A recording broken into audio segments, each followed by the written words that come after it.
Okay, so next we're gonna wash out our black tank. Okay, so the way we do that is this 45-degree connection has a side valve for your utility hose. Okay, so what we're gonna do is connect the hose with the with this valve right here. Okay, like that. And then I'm going to turn it open like this, and then I'm going to open my black tank. Okay. Okay, next what I'm going to do is turn on my water right here, and it's going to start blasting inside black tank. And you want to do that for about, like I said, like a minute, okay, to kind of wash it out. So I'm going to turn on the water, and you'll see it start blasting in over there.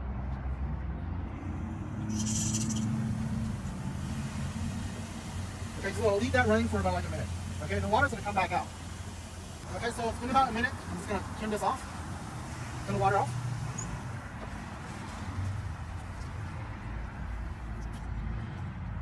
See how it's washing out the black tank?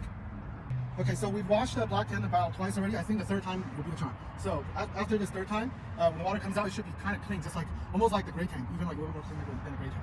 So remember, okay, so we're gonna turn on the water here, and then turn on the opening here. Okay, I'm gonna do it for about a minute, okay? This is the third time. So it's been about a minute. So what I'm gonna do is I'm gonna turn off the water. I'm gonna turn off the valve first. You're gonna see the water come out. It's gonna be almost clean. I'm gonna turn off the water, okay? See, that's black water tank after 3 times of washing. And it almost looks like it's clean water, okay? So that takes about 3 times. Sometimes you won't be able to do it with 2 times, okay? So we've just done washing out the black tank. I'm going to close the black tank, okay? So both gray and black tank are closed right now. All right, next we're gonna just wash the hose a little bit, okay? So I'm going to remove this connection here and the hose here. I'm gonna wash the rest of the hose, the Scissor hose, with this. So, let me unscrew this hose first. I'm going to put this one on.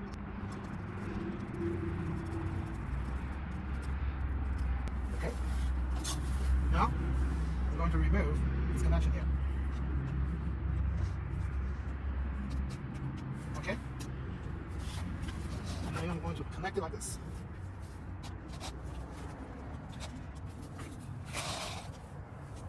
Okay, and this we can remove as well. Close our cap. Okay. I'm going to turn on the water here, and it's going to start blasting the hose. And we're going to do that for about a minute. Okay. Okay. So I have the water turned on, and I'm cleaning the Scissor hose. Okay. And you can see that from the other side. The water is coming up on the other side. So you're going to want to do this for about a minute or 2. Okay. And after a minute or 2, you have rinsed your Scissor hose, and it's pretty much as clean as it's going to get. Okay. With a little amount of time that you have on the other side. So what I'm going to do now is that I'm going to shut this off right here, and then turn off my water. Okay, and kind of just milk the water all the way to the other side.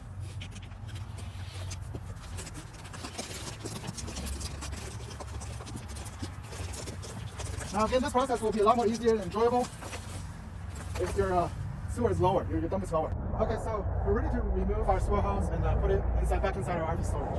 Okay, so I'm going to first disconnect it from the rinser. Come over here. Disconnect it from the dump.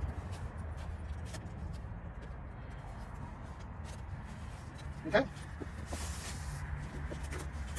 So be careful, it might still trip a little bit. Okay, this is the part, you have to be careful because it might get some of it on you. But if you're careful enough, you'll be fine. So, now this whole process is actually not that hard after you get used to it. After like you've done it, like the first time, just make sure you watch the video a couple of times. You'll be fine.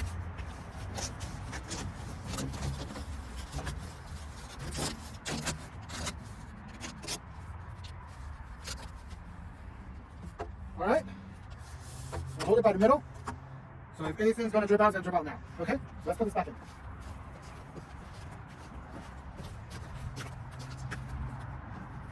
Roll up the count.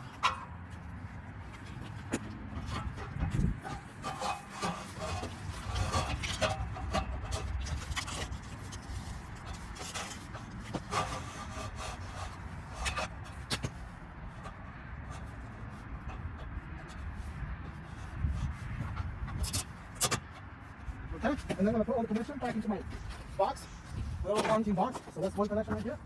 I'm going to come back to the dump. I'm going to remove our connection here. Okay, remove the fitting. I heard that thing's all the way in there. Okay, close the dump.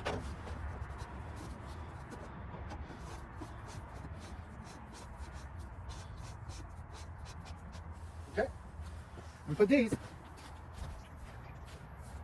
right about right here. Okay. And what I like to do is just kind of rinse it a little bit. So, including this part now. Okay. I'm going to put on my little sprayer.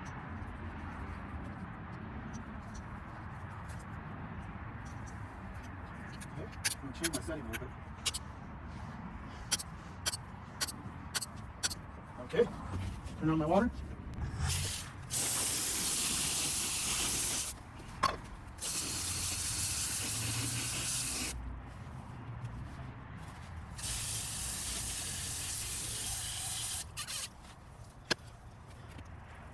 Okay, now we're gonna put it back in the box. Okay, I'm probably gonna take out my gloves first before I close up the cap. There you go.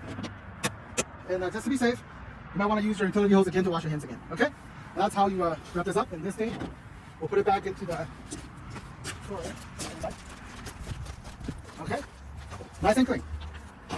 Just remember, when you leave, you have to turn off the water heater, the water pump, and then go back out and turn off the gas. Now, when you leave, when you hook up everything and get ready to go, remember, okay, to close your gas when you leave, like that.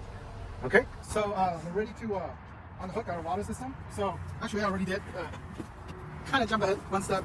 So this hose is connected to the city water connection right here. So what we're gonna do is I'm just gonna remove this connection right here. Alright, so taking off 90-degree elbow, close this cap back on. Okay. Come back here. Make sure your water's turned off, okay? So, I'm going to remove my utility hose. Turn on both valves.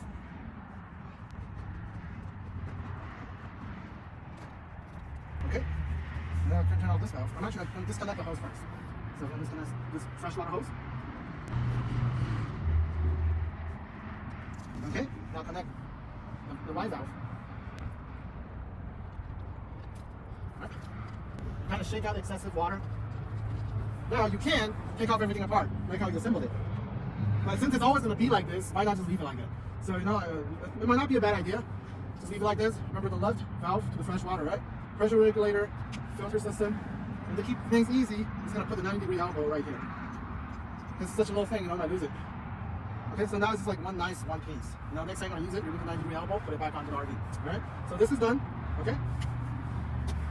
Now this doesn't drip as much, you know. Once you kind of shake it up and down, you kind of have most of the water out of it. So this you don't have to worry much about. The hose, on the other hand, will have water in there. So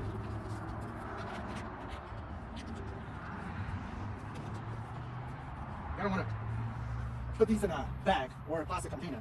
You know, so when you put it back in your RV, it doesn't just drip everywhere. Just trust me, right now it's not dripping, right? Trust me, water is in there somewhere, okay? Okay, so here's a good tip on how to empty your garden hose. So it doesn't matter if it could be your freshwater tank hose, or it could be a utility hose like this one that you will use to wash like sewer hose or something like that. So what you want to do, after you have it all curled up like this, in a circular shape, all you have to do is just keep turning it. And then the water inside the hose will travel. Okay? And you'll be able to get any excess water out of the tube by just rotating it slowly like this. Okay, so when you've been rotating it for about like a minute and nothing has come out, nothing is dripping, you have an empty hose. Okay, so just we're gonna unhook the power right now. It's just like how you set it up. You want to turn off the breaker first, if there is one. So let's open this up. I hope you can see what's down here. So see, usually you're gonna get, if it's a 50 amp, it's gonna be a 50 amp breaker. If it's a 30 amp, it's gonna be a 30 amp breaker. So for this RV, it's a 30 amp right here. Okay, so see how the lights are on. Okay, so right now it's actually better to turn off the breaker first before you unplug. So that's what I'm gonna do. I'm gonna turn off the breaker. See, now there's no power. Okay, when there's no power, there's no danger. Okay, so what I'm gonna do, unplug. Okay, all right, and then now I can put this back into my storage, and this just goes back in like this. So all we gotta do is stick it like this. Open this up, and it just goes back in like this.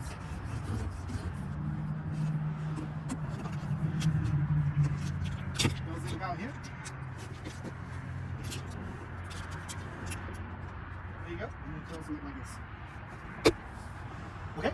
So after you dump your gray tank and black tank, if you're moving on to your next station, your next destination, or if you're just dumping the gray and black, so you can use the gray and black for the next day, then you can leave the freshwater tank. But if you're leaving, you're done with your trip, it's going to be at the end of the trip, and this RV is going to go into storage. It would be a good idea to also empty the freshwater tank. So right now I believe there's like 1/3, or it's about 1/3 full. So the way you empty your freshwater tank is very easy. Just come down here, okay, and you see this right here? It's usually right below your water connection. You're gonna find this, okay? And all you gotta do is turn it on and just let it go, okay? When it's done, just turn it back off, and that's how you empty your freshwater tank.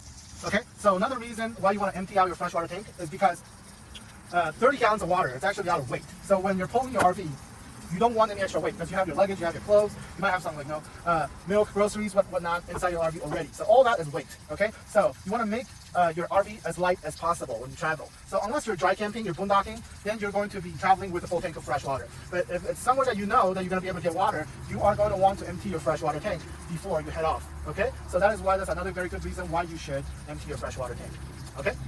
Now let's retract the awning, okay? Back inside. Now to retract, it's the same. You just push the retract button, and it's just gonna keep coming in.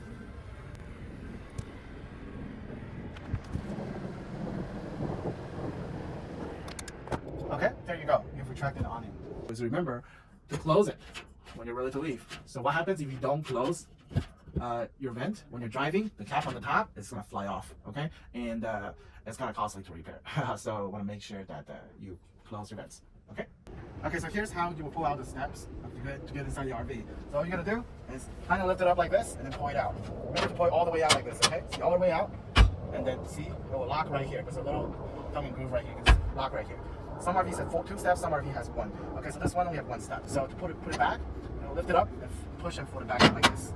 Okay, so we're gonna retract our stowing jack right now because we're taking off. So now you can use a drill bit if you have a drill, which is a lot faster, but it's also very powerful, so you gotta be careful. Because these jacks are not meant to be leveling, they're not meant to withhold too much weight, it's meant to stabilize, okay? So we're gonna use a crank handle instead, they're not easier to get, don't need power. So you're gonna see this right here. You're gonna put in the socket right here. You're gonna fit right on it, okay? And you're gonna start turning. And you're gonna see the legs come up slowly. So with the drill, you're looking at about like 5-10 seconds. With the crank handle, look at about 30 seconds, a minute. Okay, there you go. That's how you retract it. Okay, so next we'll look at wheel chucks. Okay, so this is to prevent your RV from rolling away. Okay, so when you're about to take off, you're unhooking everything, and you might need a hammer to remove these because they might be like tucked in here so tight it's gonna be hard for you to remove it with your hand. So with a hammer, you'll be able to remove it very easily. Okay.